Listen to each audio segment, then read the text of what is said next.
La filosofía cristiana antigua y medieval. Cristianismo y filosofía. El cristianismo no es una filosofía, sino una religión. Sin embargo, como fue el hecho central en la historia de los hombres y de él surgió un mundo nuevo y una nueva mentalidad, no pudo por menos de tener una inmensa influencia en el desarrollo de la investigación filosófica. Él da lugar a una segunda época de la filosofía, que, si continuadora de la especulación anterior y de sus primeros y eternos problemas, lo será en una forma y bajo unos criterios absolutamente peculiares. Cristo se encarna en un momento histórico providencial, en la plenitud de los tiempos, y esto puede decirse también con pleno sentido desde el ángulo de la evolución filosófica. El hecho se produce cuando el espíritu grecolatino estaba agotado en sus fuentes creadoras y vivía del recuerdo de las escuelas de la decadencia griega. El final estaba anunciado por su propia disolución interna. Pero en el momento elegido no se había producido la ruina política del Imperio Romano, que, antes bien, vivía todavía momentos de plenitud.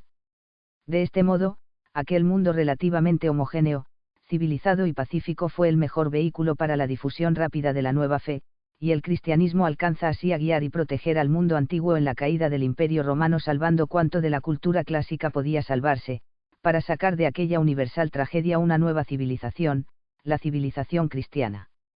El cristianismo es, en primer lugar, un conjunto de verdades reveladas para que el hombre conozca de su situación en el mundo lo necesario para salvarse, y, en segundo, una ley cuyo cumplimiento condiciona su salvación. Pero esta estructura general religiosa hallábase ya contenida para el pueblo judío en la antigua ley y en los profetas. El cristianismo es propiamente una buena nueva, un hecho feliz y gratuito que viene a cambiar, dentro de la misma verdad religiosa del pueblo judío, la situación del hombre en el mundo al darle la posibilidad y el medio de una efectiva salvación eterna. Secundariamente, el cristianismo es un nuevo espíritu, un espíritu de amor sobrenatural que, desbordando el móvil divino de la redención, debe penetrar las relaciones de los hombres entre sí y con el mismo Dios, encarnado en la persona de Cristo. La existencia de una filosofía cristiana es un hecho histórico del que no se puede dudar porque, claramente diferenciada, llena toda una edad de la historia. Por ello es preciso preguntarse en qué relación se halla la filosofía con la religión para el cristiano que filosofa. Vimos cómo una corriente del mundo antiguo pretendió subsumir el cristianismo en la filosofía clásica, presentándolo como una versión popularizada del saber filosófico. Pero esta teoría, que se llamó gnosticismo, fue rechazada como herética por la Iglesia, que siempre defendió la sustantividad, la concreción real y viva del hecho religioso e, incluso, la interpretación lo más literal posible de los textos sagrados. En una posición antitética a esta de la identificación hállase la teoría de la ininfluencia o absoluta independencia de religión y filosofía.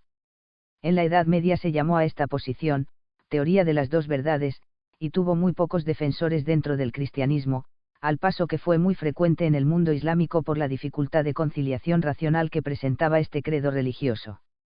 Según tal teoría, hay una verdad religiosa y otra filosófica que pueden aparecer no solo como diferentes, sino como contradictorias, y ser ambas admitidas a un mismo tiempo, porque pertenecen a órdenes diferentes. Esta concepción fue modernamente renovada por determinados filósofos que han supuesto que la fe pertenece al sentimiento y no puede tener una fundamentación racional. Unos y otros, medievales y modernos, fueron también condenados por la Iglesia, que no admite, como es lógico, que, procediendo de Dios tanto el contenido de la fe como la razón, puedan oponerse entre sí. Una tercera opinión a la que ya hemos aludido, bastante extendida entre los filósofos de los 2 últimos siglos, afirma la incompatibilidad entre filosofía y religión, esto es, la imposibilidad de una filosofía cristiana. El cristiano, dicen sus defensores, posee de antemano la certeza de una concepción del universo que le depara la fe, y su filosofía tiene que terminar en eso necesariamente. El cristiano solo puede hacer apologética, nunca verdadera filosofía, esto es, libre y sincera búsqueda racional de la estructura y sentido del universo. El filósofo aparece en el hombre en tanto que desaparece su fe. Esta teoría pugna con la experiencia histórica de la Edad Media cristiana, en la que, como vamos a ver, se construyen profundos y diversos sistemas filosóficos que aún perviven, y hoy mismo orientan el pensamiento de parte de los filósofos, incluso entre los no cristianos. Frente a las tesis de la identidad, de la ininfluencia y de la incompatibilidad, el cristiano ha defendido siempre la tesis de la influencia parcial de la religión sobre la filosofía. El dogma cristiano no es una filosofía, ni es algo irracional, ni tampoco impone al pensador unas soluciones filosóficas determinadas. Son objeto del dogma aquellas verdades reveladas o inspiradas cuyo conocimiento conviene a nuestra salvación, casi todas las cuales son de carácter suprarracional. Este orden superior conocido por la fe, puesto que pertenece al mismo mundo que el que es objeto de la investigación racional, influye, naturalmente, en la filosofía cristiana, pero con una influencia parcial, estableciendo solo unos hitos muy generales, dentro de los cuales cabe una ilimitada posibilidad de soluciones filosóficas. Cabe todavía interpretar de diverso modo esta parcial influencia del contenido de la fe sobre la filosofía, y ello es cuestión discutible y discutida entre los autores cristianos. Según unos, se trata de una influencia indirecta, meramente negativa. La fe advierte al filósofo creyente cuando ha errado en sus conclusiones, indicándole únicamente lo que no debe sostener, nunca lo que debe afirmar. Según otros, esta influencia parcial tiene también un cierto carácter positivo. La fe orienta, aunque en un sentido muy general, a la razón, deparándole unas directrices fundamentales que marcan una dirección al pensamiento. Esto tampoco prejuzga el sistema filosófico en sí, porque si a un peregrino que quiera arribar, por ejemplo, a Jerusalén se le dice que debe caminar hacia Oriente, no se le exime, ciertamente, del trabajo de buscar su camino. Según otros, en fin, la fe depara a la filosofía incluso algunos contenidos que, aunque racionales, no hubieran sido hallados, o no lo fueron, al menos, sin la ayuda de la revelación. Tal, por ejemplo, la definición de Dios como el ser cuya esencia es existir, que dio Jehová de sí mismo en el monte Sinaí, ego sum qui sum, y que ha servido de base a la teología racional del cristianismo. Pero en cualquiera de estas interpretaciones la influencia de la fe sobre la filosofía, negativa o positiva, es solamente parcial e indirecta, dejando ancho campo a la libre especulación filosófica. Recordemos nuestro ejemplo del lago profundo, en el que el conocimiento por fe de lo que hay en su fondo no exime, sino que más bien estimula, el esfuerzo por penetrar con la vista en las oscuras aguas, más allá de donde alcanzan los rayos solares. De hecho, el impulso filosófico, lejos de adormecerse durante los siglos cristianos, reverdeció en ellos, dando lugar a una profunda especulación que se destaca sobre todas por su sinceridad y continuidad. La filosofía cristiana comprende dos periodos claramente diferenciados. Uno corresponde a las postrimerías del Imperio Romano, siglos I a IV. En él los llamados padres de la Iglesia sistematizan el dogma y realizan los primeros ensayos de una armonización racional entre la fe cristiana y la filosofía. Estos esfuerzos culminan con la obra ingente, aislada en su magnitud, de San Agustín. Consumada después la división y ruina del Imperio Romano, el occidente europeo conoce siglos de invasión y de incultura, siglos que, desde el punto de vista de la filosofía, se han llamado siglos en blanco. La Iglesia recoge durante ellos en sus cenobios y monasterios los restos de la cultura grecolatina y los transmite a la posteridad, haciendo así posible que, a través de una larga gestación, renazca una segunda época de la filosofía cristiana en la cultura medieval que abarca del siglo IX al XV. El primero de estos periodos suele llamarse patrística, y el segundo, escolástica, debido a su origen en las escuelas eclesiásticas de la Alta Edad Media. En los primeros esbozos del pensamiento cristiano, entre los apologistas del siglo I, pueden ya observarse como en germen las dos actitudes generales de la filosofía cristiana que perdurarán a lo largo de los siglos, rivalizando en muchos casos y, en el fondo, completándose mutuamente. Llámase apologética a un género de literatura defensiva de la fe cristiana frente a sus enemigos de la época, los paganos y los herejes, gnósticos. La acusación capital que los cristianos tenían que afrontar del mundo antiguo era el dictado de irracionalistas con que frecuentemente se los tachaba.